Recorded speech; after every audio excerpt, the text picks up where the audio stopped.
আসসালামু আলাইকুম। সংবাদে আপনাদের সবাইকে স্বাগতম। প্রথমে থাকছে সংবাদ শিরোনাম। প্রথমেই জানিয়ে দিব, হুমকি নয়, হরমুজ প্রণালী খুলতে এবার যে শর্ত দিল ইরান। এরপরেই জানিয়ে দিব, যুদ্ধে ইরানকে যেভাবে সাহায্য করছে চীনের সামরিক বাহিনী। তারপরেই জানিয়ে দিব, নতুন অস্ত্রেই বিধ্বস্ত মার্কিন যুদ্ধবিমান, নিরাপদ ইরানের। সর্বশেষ জানিয়ে দিব, ট্রাম্পের আল্টিমেটামকে তুড়ি নয়, ফু মেরে উড়িয়ে দিয়ে কুয়েত ও ইসরায়েলে আঘাত হানল ইরান। দর্শক, এতক্ষণ শুনছিলেন সংবাদ শিরোনাম। এখন জানাবো বিস্তারিত জানার আগে আপনি যদি চ্যানেলে নতুন হয়ে থাকেন তাহলে আমাদের চ্যানেলটি সাবস্ক্রাইব করুন, আর কোন জায়গা থেকে দেখছেন এবং শুনছেন তা কমেন্ট করে জানান। ভিডিওটি ভালো লাগলে একটি লাইক দিন।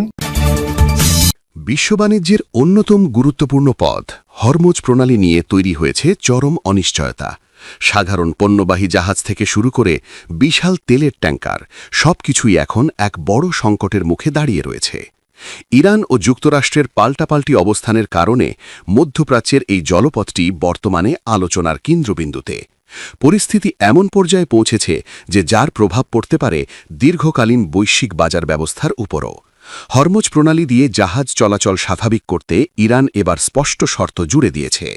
দেশটির প্রেসিডেন্টের দপ্তরের উপপ্রধান সাইয়াদ মেহেদি তাবতাবাই জানিয়েছেন, যুদ্ধের কারণে ইরানের যে ক্ষতি হয়েছে তা পূরণ না করা পর্যন্ত এই পথ খুলে দেয়া হবে না। তেহরানের পরিকল্পনা অনুযায়ী এই পথ দিয়ে চলাচলকারী জাহাজগুলোর উপর বিশেষ ট্রানজিট ফি আরোপ করে একটি নতুন আইনি কাঠামোর মাধ্যমে এই ক্ষতিপূরণ আদায় করা হবে। অন্যদিকে মার্কিন প্রেসিডেন্ট ডোনাল্ড ট্রাম্পের পক্ষ থেকে আসা হামলার হুমকির পর পরিস্থিতি আরও ঘোলাটে হয়েছে। ইরান বলছে, ট্রাম্পের এই হুমকি কেবল রাজনৈতিক হতাশা থেকে আসা অশালীন বক্তব্য ছাড়া আর কিছুই নয়। জাতিসংঘে নিযুক্ত ইরানি মিশন বিষয়টিকে আরও গুরুত্বের সাথে দেখছে।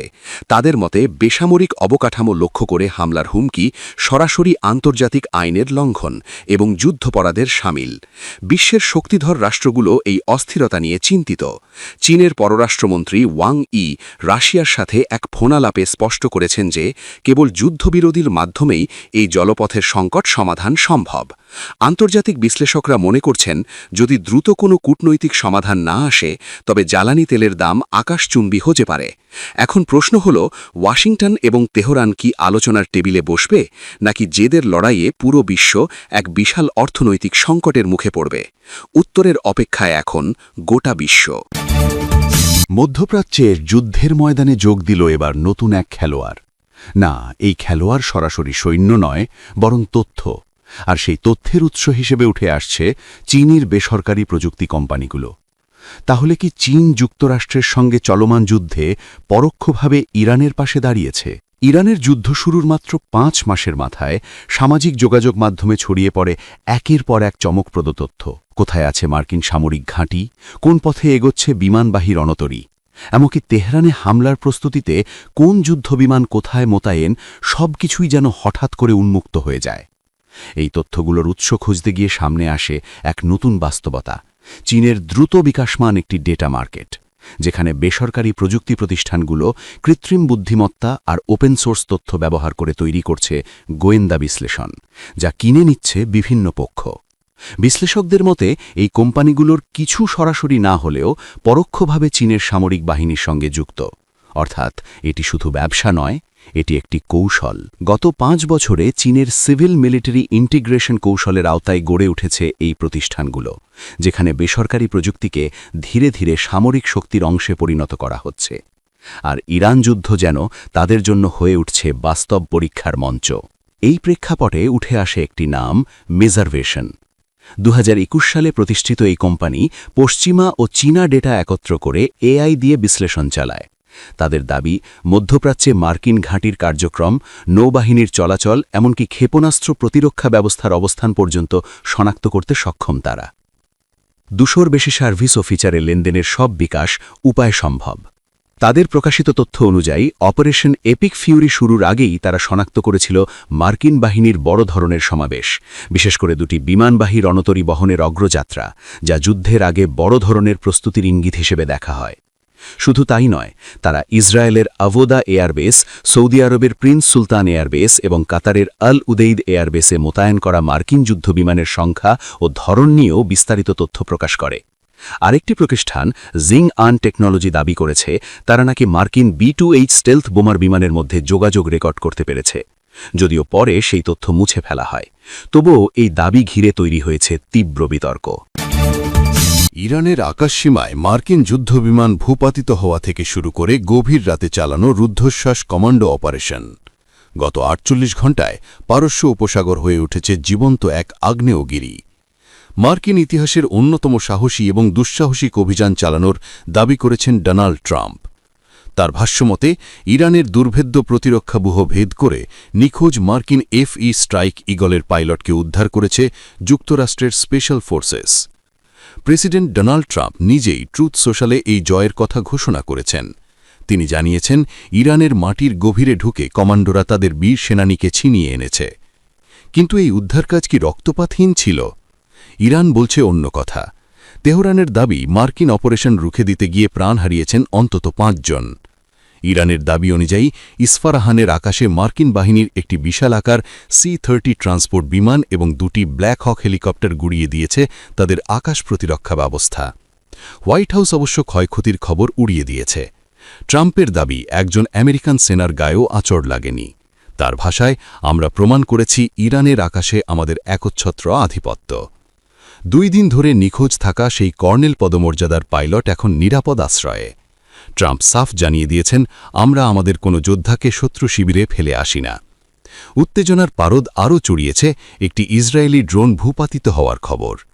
ইরানের সেন্ট্রাল হেডকোয়ার্টার্স দাবি করেছে মার্কিন অভিযানের আড়ালে ইসরায়েলি ড্রোনও ইরানের আকাশসীমায় অনুপ্রবেশের চেষ্টা করছিল, যা নিমিষেই ধ্বংস করা হয়েছে।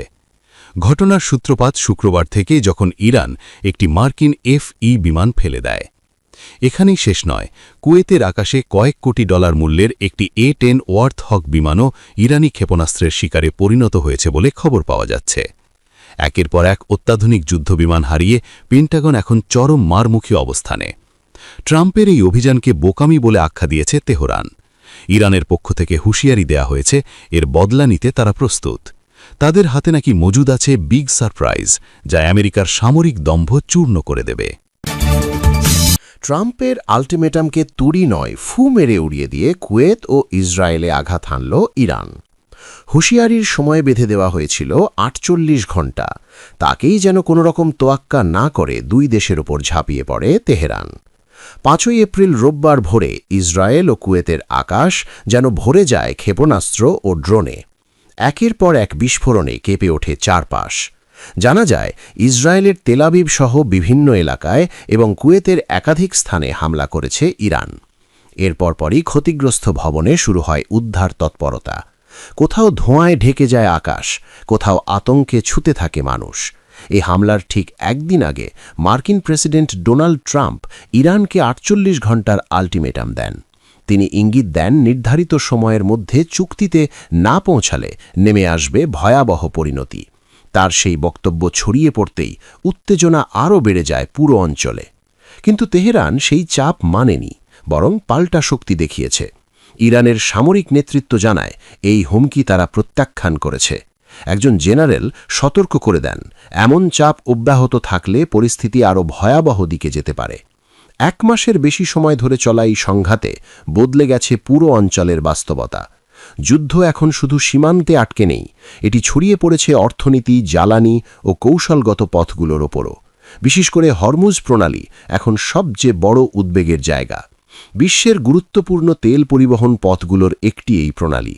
ইরান এখানে কঠোর নিয়ন্ত্রণ বজায় রাখায় বৈশ্বিক বাজারে অনিশ্চয়তা আরও বেড়েছে। একই সঙ্গে উপসাগরীয় অঞ্চলের বিভিন্ন অর্থনৈতিক স্থাপনাও এখন ঝুঁকিতে। যেসব লক্ষ্যবস্তু যুক্তরাষ্ট্র ইসরায়েলের সঙ্গে সম্পৃক্ত বলে মনে করছে তেহরান, সেগুলোতে হামলা চালানো হচ্ছে ধারাবাহিকভাবে। তবে আঘাত একপাক্ষিক নয়। ইরানের খুদেস্তান প্রদেশে একটি পেট্রোকেমিক্যাল কেন্দ্রে সাম্প্রতিক হামলায় নিহত হয়েছেন অন্তত 5 জন। এই পাল্টাপাল্টি আঘাতে প্রতিদিনই বাড়ছে অনিশ্চয়তা, বাড়ছে উত্তেজনা।